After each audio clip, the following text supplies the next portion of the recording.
അസ്സലാമു അലൈക്കും വറഹ്മത്തുള്ളാഹി. പ്രിയപ്പെട്ട വിശ്വാസികളെ, മോശമായ വാക്കിനെ പ്രചരിപ്പിക്കുന്നത് ശരീഅത്തിനോട് വിരുദ്ധമാണ്.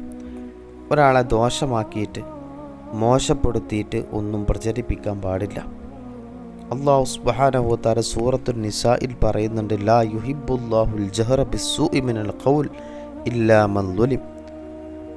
ദോഷവാക്ക് പരസ്യമായി പറയുന്നത് അള്ളാഹ്ക്ക് ഇഷ്ടമല്ല. മോശപ്പെടുത്തിക്കൊണ്ട് ഒരാളെ പറ്റിയിട്ട് തെറി വിളിക്കുക, അപകീർത്തിപ്പെടുത്തുക, സോഷ്യൽ മീഡിയ വഴി അയാളെ നിന്ദ്യമാക്കുക, ഇതൊക്കെ ഒഴിവാക്കണം. അന്യായം അനുഭവിച്ചവർക്കൊഴികെ അവർക്ക് അവരുടെ ചില ന്യായങ്ങൾ നിരത്താൻ വേണ്ടിയിട്ട് ചിലപ്പോൾ അത്തരത്തിൽ പ്രയോഗിക്കേണ്ടി വരും. അത് അയാളുടെ ബുദ്ധിമുട്ടുള്ള സാഹചര്യം കൂടി ചെയ്തു പോകുന്നതാണ്. അല്ലാതെ സമൂഹത്തിൽ അത്തരത്തിൽ പ്രയോഗിക്കേണ്ടി വരും. അത് അയാളുടെ ബുദ്ധിമുട്ടുള്ള സാഹചര്യം കൂടി ചെയ്തു പോകുന്നതാണ്. അല്ലാതെ സമൂഹത്തിൽ ഒരാളെ അപകീർത്തിപ്പെടുത്താനോ സമൂഹത്തിൽ ഒരാളെ അപകീർത്തിപ്പെടുത്താനോ സോഷ്യൽ മീഡിയ വഴി മറ്റും ഒരാളെ നിന്ദ്യമാക്കാനോ കളിയാക്കാനോ ഒന്നും ചെയ്യാൻ പാടില്ല. ചുരുക്കി പറഞ്ഞാൽ അനീതിക്കെതിരെ സംസാരിക്കാം, പക്ഷേ അനാവശ്യമായ വിമർശനം ഒരു മുഅ്മിനിൻ്റെ ജീവിതത്തിൽ ഉണ്ടാകാൻ പാടില്ല. അതുപോലെ തന്നെ അല്ലാഹു സുബ്ഹാനഹു വ തആല പറയുന്നുണ്ട്, യാ അയ്യുഹല്ലദീന ആമനു കൂനു ഖവ്വാമീന ബിൽ ഖിസ്തി ശുഹദാ അല്ലാഹ്. സ്വന്തം മാതാപിതാക്കളോ ബന്ധുക്കളോ ആരായാലും സത്യം പറയണം, നീതി പുലർത്തണം. രാഷ്ട്രീയമാകുമ്പോൾ ആ രാഷ്ട്രീയത്തിലാകെ അടക്കം പക്ഷപാതം ഒഴിവാക്കണം.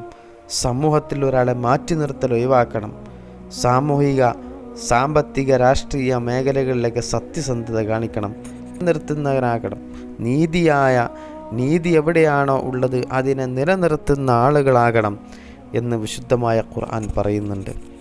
അതുപോലെ തന്നെ വിശുദ്ധമായ ഖുർആനിൽ മറ്റൊരിടത്ത് പറയുന്നുണ്ട്, സൂറത്തുൽ മാഇദയിൽ പറയുന്നുണ്ട്, യാ അയ്യുഹല്ലദീന ആമനു ഔഫു ബിൽ ഉഖൂദ്. കരാറുകളും വാക്കുകളുമെല്ലാം നിങ്ങൾ പാലിക്കണം. കൊടുത്ത വാക്കുകൾ വാഗ്ദാനങ്ങളൊക്കെ പാലിക്കണം. അത് സാമ്പത്തിക മേഖലയിലാകട്ടെ വിവാഹത്തിലൊക്കെ പ്രത്യേകിച്ച് ശ്രദ്ധിക്കണം. ഭാര്യ ഭർത്താക്കന്മാർ തമ്മിലുള്ള ഇടപാടുകളുണ്ട്, ധാരാളം വാഗ്ദത്തങ്ങളുണ്ടാകും, അതൊക്കെ പാലിക്കണം. രാഷ്ട്രീയത്തിലാകട്ടെ മറ്റുള്ള ജീവിതത്തിലാകട്ടെ കരാറുകളൊക്കെ നിങ്ങൾ പൂർത്തിയാക്കണേ എന്നുള്ളതിൻ്റെ കൽപ്പനയുണ്ട്.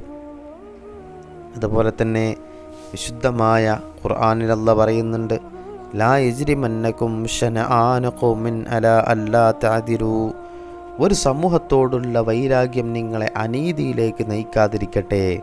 അനീതിയിലേക്ക് നയിക്കാൻ പാടില്ല. ഒരു വിഭാഗത്തോട് ദേഷ്യം, ഒരു വിഭാഗത്തോട് പക, ഒരു ജാതിയോട് ഒരു വിഭാഗത്തോട് മാത്രം എന്തോ ഒരു വൈരാഗ്യം കാണിച്ചുകൊണ്ട് അവരോട് നീതി കൊടുക്കാതിരിക്കുക, അവരെ പരിഗണിക്കാതിരിക്കുക, അവരെ കേൾക്കാതിരിക്കുക, പക്ഷപാതം കാണിക്കുക, അത് വിശുദ്ധ ഖുർആൻ രൂക്ഷമായ ഭാഷയിൽ എതിർക്കുന്നുണ്ട്. സാമൂഹികമായ നീതി, നിയമപരമായിട്ടുള്ള ഒരു നിഷ്പക്ഷത, ഇതൊക്കെ ജീവിതത്തിലും നമ്മുടെ ചുറ്റുവട്ടത്തുള്ള സാമൂഹിക അന്തരീക്ഷത്തിലും നിലനിൽക്കണം. അതിന് നമുക്കൊരു നേതൃത്വമുണ്ടെങ്കിൽ ആ നേതൃത്വം നീതി കാണിക്കുക എന്ന് പറയുന്ന ഒരു സംവിധാനം കൃത്യമായിട്ട് ചെയ്യണമെന്നാണ് വിശുദ്ധമായ ഖുർആൻ പറയുന്നത്. അതുപോലെ തന്നെ സൂറത്ത് മാഇദയിൽ മറ്റൊരിടത്ത് പറയുന്നുണ്ട്, വതആവനു അലൽ ബിർരി വത്തഖ്വ. നിങ്ങൾ സഹായിക്കേണ്ടത് നന്മയിലും ഭക്തിയിലുമാണ്. സഹകരിക്കേണ്ടത് പാപത്തിലല്ല, മറിച്ച് തെറ്റ് ചെയ്യാൻ വേണ്ടിയിട്ടല്ല നിങ്ങൾ സഹകരിക്കേണ്ടത്. തെറ്റിൻ്റെ മേലിലല്ല നിങ്ങൾ സഹകരിക്കേണ്ടത്, മറിച്ച് നല്ലതിൻ്റെ മേലിൽ നിങ്ങൾ കൂട്ടുനിൽക്കണം, സഹകരിക്കണം, നല്ലതിനെ സപ്പോർട്ട് ചെയ്യണം. 1000 പേർ കള്ളം പറയുന്നുണ്ടെങ്കിലും ഒരാൾ സത്യം പറയുന്നുണ്ടെങ്കിൽ ആ സത്യത്തിൻ്റെ കൂടെ നമുക്ക് നിൽക്കാൻ സാധിക്കണം. ചുരുക്കി പറഞ്ഞാൽ നീതിയും വാക്ക് പാലിക്കലും സൗഹാർദ്ദവും അപവാദം ഒഴിവാക്കലും തഖ്വയുള്ള ജീവിതവും നന്മയിലുള്ള സഹകരണവുമൊക്കെ വിശ്വാസിക്ക് വളരെ അനിവാര്യമാണ്. ആ അനിവാര്യമായ കാര്യം എവിടെയും മോശപ്പെടുത്താത്ത രൂപത്തിൽ നടത്തിക്കൊണ്ടു പോകാൻ നമുക്ക് സാധ്യമാകണം. ആരുടെ മുമ്പിലും നമ്മുടെ തഖ്വയെ അടിയറ വെക്കാൻ പാടില്ല.